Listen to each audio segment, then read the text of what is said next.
Hey guys, welcome to Entertainment Talk Nation. This is Rob. This video is the much and very late review for the last episode of Game of Thrones. I had a wonderful Memorial Day weekend. I hope you guys did as well, which carried over into Tuesday. It was a long trip to New York, so I needed some rest. But let's talk about this episode, because to me personally, I think it was one of the better episodes this season. So we're going to start in Winterfell, and right away we see that Sansa is suffering from the clutches of Ramsey Bolton now. I keep saying Snow, but it's Bolton. And it was very sad to see, she's bruising on her arm, and she's crying, and in comes Theon. And, it's funny, when she tried to convince Theon to set the candle for her and to make up for all his fuck-ups up to this point, one side of me was hoping he would, but the other side of me knew he wouldn't, just based on a couple of seasons ago when his own sister tried to rescue him, and he had an opportunity to escape, and even still did not leave Ramsey's side. So there was no reason for him to go and do it again, or rather, there was no reason for him to go and turn his back on Ramsey this time. Nonetheless, he tells Ramsey. Ramsey finds out, or tries to find out, who would come to her rescue, tortured the very woman who gave her the candle, and it was just very sad, and it seems like Sansa cannot get away from this man soon enough. Obviously Peter Baelish is still in Westeros, or rather King's Landing, and he can't return he can't get back any sooner, you know what I mean? So, and I'm almost convinced now that he doesn't know what's going on with her. At first I thought he had to have some sort of idea of what it was like to be, what Ramsey Bolton is like, and he must not have a clue. He must not have a clue. So she continues to suffer. I will give her credit for being very bold and pissing him off, talking about his soon-to-be-born sibling. He didn't like what she had to say, but, still, he's the one in charge right now, Joffrey 2.0, as if you will. So, with that said, he also mentioned about the war coming with Stannis, and talking about how their experience fighting in the snow, Stannis is not. Shortly thereafter, we go to the north, and we see that Stannis and his people are struggling right now just to march down towards Winterfell. He loses 500 men. He is getting very good advice from Sir Davos. Unfortunately, he continues to listen to the Red Witch, Melisandre, and based on what happened before in King's Landing with the First War of the Black Water, he doesn't want to not listen to her now. But she makes a recommendation that he is not feeling right now. Obviously, she wants to use his daughter's blood. He is very much against it. We saw a couple of episodes ago, Stannis is very, very much in love with his daughter. Despite the fact that he's very callous and very cold, the only soft spot in his soul is for his daughter. It's going to be interesting to see how that plays out going forward. Whether or not he's so intent on being a king that he's willing to sacrifice his own daughter, I don't think he's going to do that, but we'll see how that plays out. Further north, we go to north of the Wall, where a lot of things are starting to take place now. We saw that the Maester has passed away. Sam Tarly gave a very, very touching speech, but was warned that his friends are going, by the wayside. Jon Snow obviously heading to the Wildlings to try and make peace. And we see that, in this episode, we're starting to see that things are not going so great while Snow is gone. He actually got words of wisdom from Alistair. And, the thing of it is that he may not like him, but he was telling Jon the truth. It wasn't such a great plan, but I still think Jon is doing the right thing. But that's the problem with the Starks. They always do the right thing and they come away dead. So, we'll see how that plays out. But the scene with Sam and Gillian, the two men from the Night's Watch, was a very, very intense scene. Sam I thought he was going to get his head cracked open. He was hitting him so hard. The fact that Sam even stood up to continue to try and fight is a testament to his courage and the character in and of itself. I've really grown to love Sam over the last couple of years. He's just very bright. He's very loyal. He's very intelligent. And he is very brave when he has to be. He's not a fighter. Obviously, he's a big dude, doesn't have all the moves in the world. But he, from where he started when he got to the Night's Watch to where he is now is this night and day, man. It's night and day. And luckily, Ghost was there to save the day and scare off the two goons. And for his courage, Sam got lucky. Yes, he did. Oh, my. I was dying when that happened. Just dying. It was so funny. So then we go. Let's talk about what's going on in, over in Dorne. So we finally see that Jaime is not locked up, but he gets an opportunity to see his daughter, not unbeknownst to most people and known to most people. and tries to inform her why he's there, what he's doing. She's dead set in love with the prince, and she doesn't want to go anywhere, so it didn't really work out to his favor. Meanwhile, Braun is in a jail cell with the 3 hot chicks from the Sand Snakes, and he got poisoned. It was very fortunate that girl gave him the antidote. I'm surprised she did. I really thought that was the end for Braun. I'm glad it's not. Boy, she was hot. Woo! I mean, if you're gonna die, why not die looking at that? Really? I mean, come on. So, but he got lucky. She apparently has a little thing for him and gave him the antidote. So Braun lives on to see another day, and maybe he can hook up with this girl. Who knows?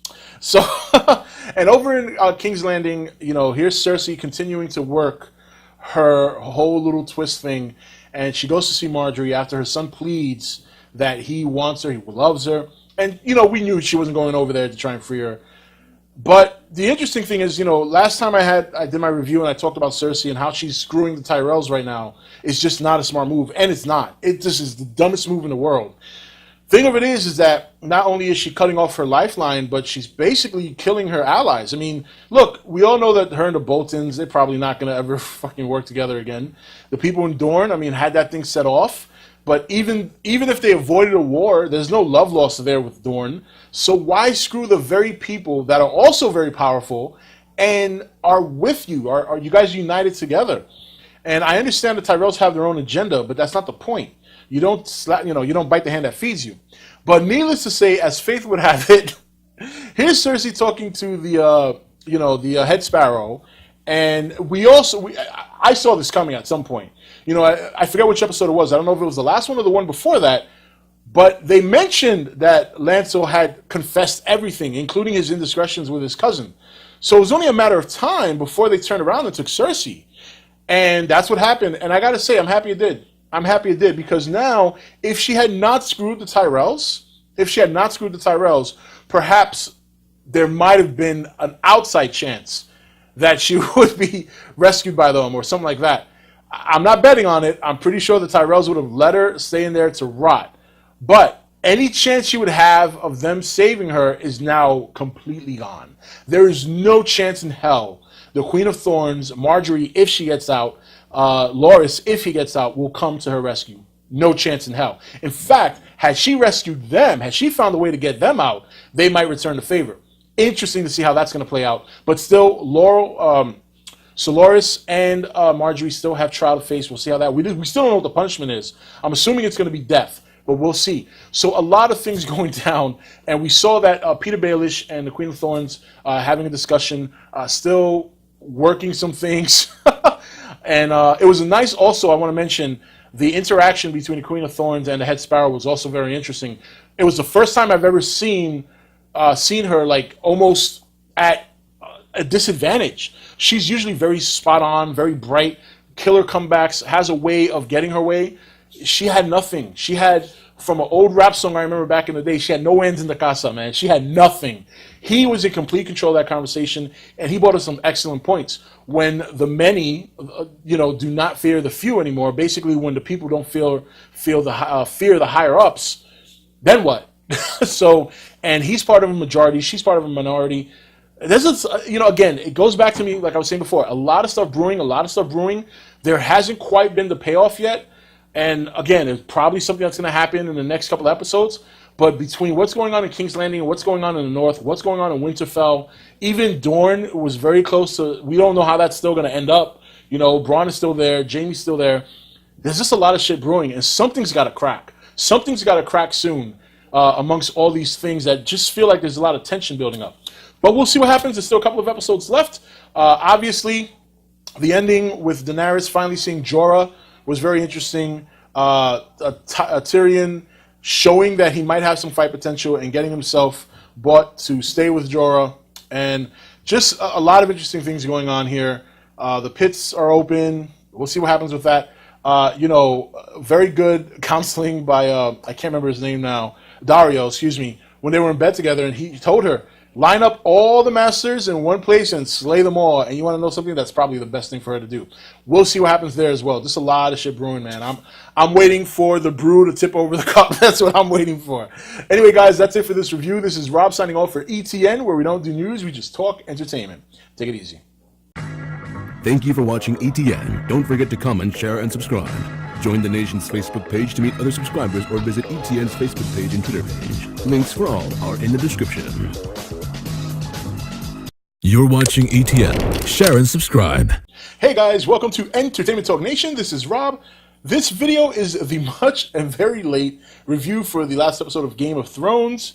I had a wonderful Memorial Day weekend. I hope you guys did as well, which carried over into Tuesday. It was a long trip to New York, so I needed some rest. But let's talk about this episode, because to me personally, I think it was one of the better episodes this season.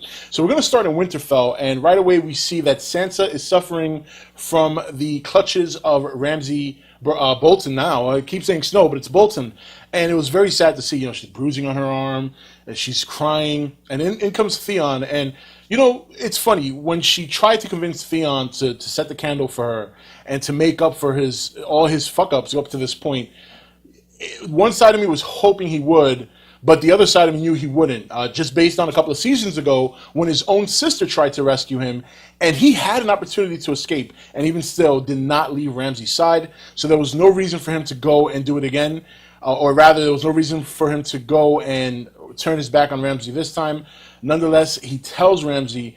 Ramsey finds out, or tries to find out, who would come to her rescue, tortured the very woman who gave her the candle, and it was just very sad, and it seems like Sansa cannot get away from this man soon enough. Obviously Peter Baelish is still in Westeros, or rather King